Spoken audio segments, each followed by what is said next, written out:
In unit third three phase system हम discuss करेंगे।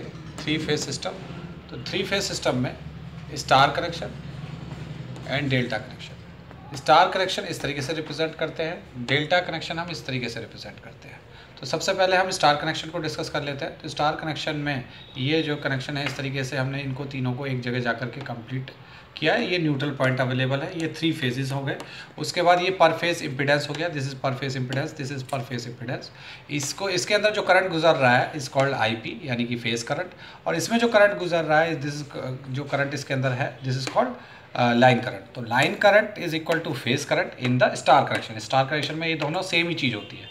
अब फेज वोल्टेज किसे कहते हैं? एक फेज और एक न्यूट्रल के बीच की वोल्टेज को हम फेज वोल्टेज कहते हैं, और किसी भी दो फेजेस के बीच की वोल्टेज को हम लाइन वोल्टेज कहते हैं। तो line voltage is not equal to phase voltage. इसका हम रिलेशन निकालेंगे। तो उसके लिए अब देखिए हम क्या करते हैं। तो ये हमने R Y, Y B, V B R, इस क्या है? लाइन वोल्टेजेस हैं। ये सारे क्या है? हमारे लाइन करंट्स हैं। आर वाई अगर लिखा है तो उसका हम अपोजिट कर दें, minus B Y Y Y R भी लिख सकते हैं।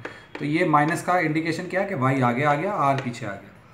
उसके बाद ये तीनों क्या हो गए? फेज वोल्टेज हो गए। तो लाइन वोल्टेज अगर हमें निकालनी है तो इस फार्मूले से देखिए हम निकालेंगे। तो लाइन वोल्टेज यानी R Y is equal to R N minus Y N. ये दोनों क्या है? फेज वोल्टेज है। ये क्या है? लाइन करंट है, लाइन वोल्टेज है। अब इसको हम इसके ट्राइंगल से आ जाइए, फेजर डायग्राम। ये इसका फेजर डायग्राम है। R N, V R N, V Y N, V B N, ये क्या है? तीनों फेज वोल्टेज है। और तीनों फेज वोल्टेज 120 डिग्री अपार्ट होते हैं। ये थ्री फेज की करैक्टरिस्टिक होती है। अब उसके बाद हमें क्या चाहिए? आर वाई चाहिए। तो आर वाई निकालने के लिए हमें क्या चाहिए? R N minus Y N. तो आर एन तो हमारे पास है, माइनस का वाई एन चाहिए। तो माइनस का वाई एन लाने के लिए हम इसका जस्ट अपोजिट कर देंगे, तो माइनस का वाई एन आ जाएगा। अब इन दोनों का हमें रिजल्टेंट चाहिए। तो इन दोनों का रिजल्टेंट देखिए, यहाँ पर वाई एन आ गया, वी आर एन आ गया, और 30 डिग्री का एंगल दोनों को हमें मिल जाएगा। ऊपर भी 30, नीचे भी 30। ऊपर यहाँ से 90 डिग्री का एंगल बनाएंगे तो दो ये ट्रायंगल सिमिलर है। तो ये जो हम वैल्यू निकालेंगे, इसका अगर डबल टाइम्स कर दें तो हमें ये पूरी वैल्यू निकल जाएगी। तो इस तरीके से हमने ये डायरेक्ट कर दिया है। तो और यहाँ पर हमने वैल्यू रख दी है। तो V L is equal to √3 V P निकला है। तो line voltage is equal to √3 times of phase voltage, और line current is equal to phase current. ये स्टार की करैक्टरिस्टिक हो गई। ओम्स का नियम अगर हमें लगाना है तो ओम्स के नियम में हम I P is equal to V P upon Z P, और जिसमें कि जेड पी क्या है? पर फेज इम्पीडेंस। तो जेड पी कैसे निकालेंगे? Z P is theta D T. जैसे हम पहले निकालते थे, जेड पी निकालने का जो तरीका हमारा series R L C circuit के होते थे, वही हमें निकालना है उसी तरीके से। तो जेड पी निकालना हो तो R P plus J X L P minus X P, अगर ये अवेलेबल है तो इस तरीके से आप जेड पी निकाल सकते हो। पावर फैक्टर अगर निकालना हो एक फेज का तो cos phi P R P upon Z P. तो इस तरीके से आप पर फेज जो है आपका पावर फैक्टर भी निकल सकता है।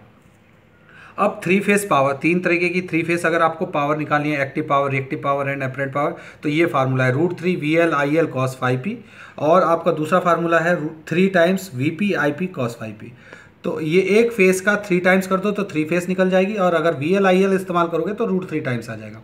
ऐसे ही क्यू को भी आप इस तरीके से आप इस फार्मूले को कर सकते हैं।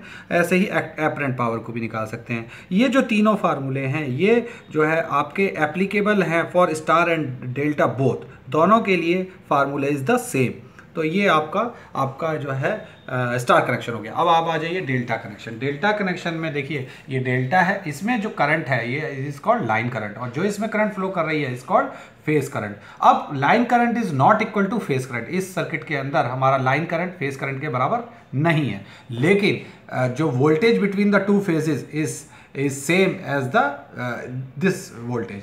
तो यहाँ पर क्योंकि न्यूट्रल अवेलेबल नहीं है, इसीलिए लाइन वोल्टेज ही फेज वोल्टेज होता है और फेज वोल्टेज ही लाइन वोल्टेज होता है। तो V L is equal to V P in the delta, but I L is not equal to I P. तो इसे देखिए, अब इसे ड्राइव करेंगे कि ये कहाँ से आया है। तो अब देखिए ड्राइव करेंगे, पहले I R is the line. अब इसमें आई आर के, तो इसमें देखिए ये जो करंट है ये यहाँ पर आर वाई है और ये बी वाई है। तो आई आर निकालना है तो R Y minus B R, ठीक है। तो ये जो है हमारा फार्मूला। इसको फिर हम जो है वही फिर फेजर डायग्राम बनाएंगे। This is the phase current, this is the phase current, this is the phase current. और इसके बाद जो लाइन करंट निकालने का तरीका वही जैसे हमने पहले निकाला था, इसी तरीके से इसको भी हम हल करेंगे।